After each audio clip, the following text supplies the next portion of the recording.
እንዳትለኝ ብቻ ወላሂ ሞትና ኑሮ መሃል ነው ያለችው። በጣም ስቃ አሰላሙ አለይኩም ወራህመቱላሂ ወበረካቱሁ። እንዲሁም ክርስቲያን ወገኖቼ ሰላም ብያለሁ። በመላው ዓለም ዳርቻ የምትገኙ ውድ ኢትዮጵያውያን ኤርትራውያን እንዴት ናችሁ? በያላችሁበት ሰላማችሁ ብዝት ይበልልኝ። ይቅርታ ያለሁበት ቦታ ትንሽ ጫጫታ የሚረብሽ ይመስለኛል።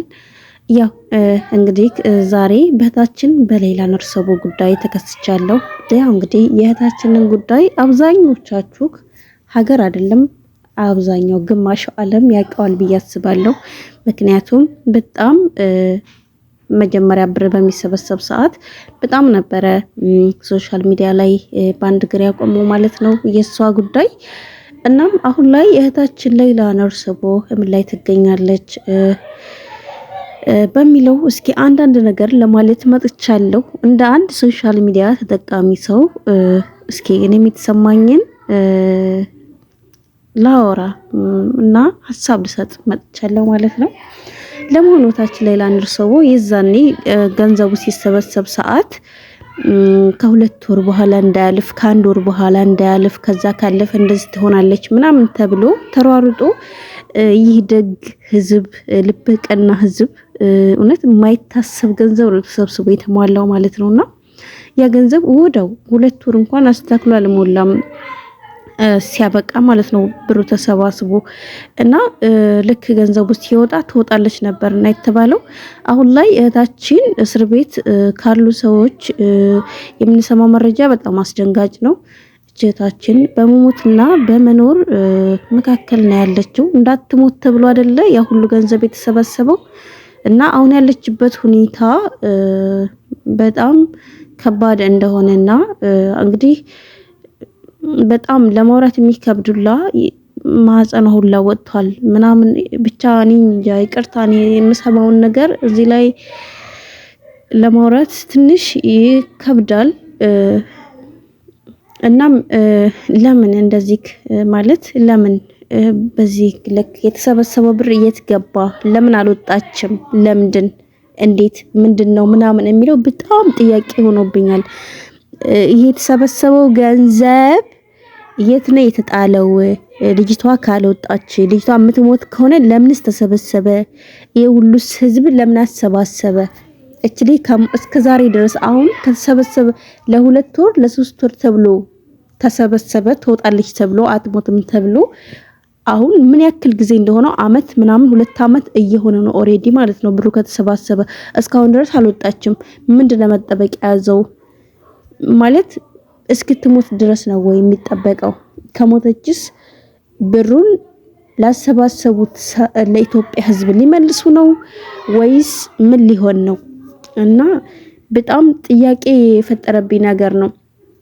እኔ እንደገባኝ አሁን እንደተረዳሁት ሌላ ነርሰቦ እንድትወጣ ሳይሆን እስክትሞት ነው መጠበቅ ያዘችው ማለት ነው።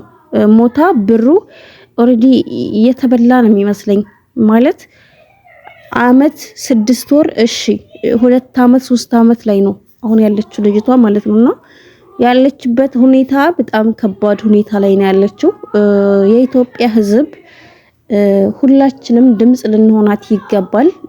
የተሰበሰበው ብር በህይወት እንድትተርፍ ነው እንዳትሞት ነው እና አሁን ላይ ያለችበት ሁኔታ አበለጥ ላይ ሙከየፍ ተከፍቶባት 24 ሰዓት የሄደባት በዛ ላይ ምግብ እስክትጠግብ ድረስ ምግብ አይሰጣትም። እንዳትሞት እንዳትድን ነው መኖር የያዘችው ማለት ነው። እና እቺ እህታችን ይመስለኛል እስክትሞት ድረስ ነው መጠበቅ የያዙት። እናም በጣም ነው የሚያሳዝነው። እንግዲህ አላህ ይድረስላት ካላህ በታች እኛ ደግሞ ድምጽ ልንሆናት ይገባል። ሁላችንም በየአቅማችን ተከታይ አለን የለንም ሳንል የሌላ ነርሰቦ ጉዳይ ሁላችንም እስላም ክርስቲያን ማንኛውም ሰው ከሆነ በቂ ነውና ሁላችንም ስለሌላ ነርሰቦ ጉዳይ ይመለከተናል ድምጽ ልንሆን ይገባል። እህታችን ከመሞቷ በፊት እና ያለችበት ሁኔታ ከመሞት ከመዳን መካከል ላይ ነው ያለችው። ልክ ብሩን ተሰባስበን ለማትረፍ በመከር ነው ልክ ድምጽ እንሁን። ብሩን ያሰባሰበው ማን ነው? ብሩ የት ጋ ነው የገባው? ለምን አልወጣችም? ይሄ ሁሉ አመት እንትን ነው ይሄ እንደዚህ ነው ምናምን ቆይ ምናምን እንዴ ይሄ ሁሉ አመት አይመስለኝ። እኔ ምንም ነገር ያለ አይመስለኝም። እስክትሞት ድረስ የሚጠበቅ ነው የሚመስለኝ። ብሩ ኦሬዲ የተበላ ነው የሚመስለኝ። እና እኔ እንጃ በጣም ነው የሚያሳዝነው። በጣም እና በቤተሰቦቻችንም ነገም እንደዚህ ያለ ነገር ፈጣሪ ጠብቀን እናም በዱዓ በጸሎት ድምጽ በመሆን እታችንን እናትርፋት። ከአላህ በታች ከፈጣሪ በታች ድምጽ እንሁንላት ለማለት እወዳለሁኝ። ፊፋ ነኝ። ለዚህ ቤት አዲስ ከሆናችሁ ሰብስክራይብ፣ ላይክ እያደረጋችሁ ቤተሰቡ ነው። ይሄን ለማለት ነው የመጣሁት። እኔ ረመዳን ላይ ነኝ። ከዚህ በላይ ብዙ ማለትም አልፈልግም። እታችንን እንዳለች እነዚህ ድምጽ እንሆንላት እናትርፋት። ካላህ በታች እንድትወጣ ድምጽ እንሆን ለማለት እወዳለሁኝ። ይሄን ለማለት ነው የመጣሁት። ጠፍቻለሁ። ዩቲዩብ ላይ ብዙም አይደለው፣ ያው ትንሽ ስራ ቢዚ ስለመሆን ያን ያክል እየመጣሁ አይደለም። ኢንሻአላህ ላለመጥፋት እሞክራለሁኝ። እወዳችኋለሁ። መልካም ጊዜ መልካም ቀን ተመኘሁላችሁ።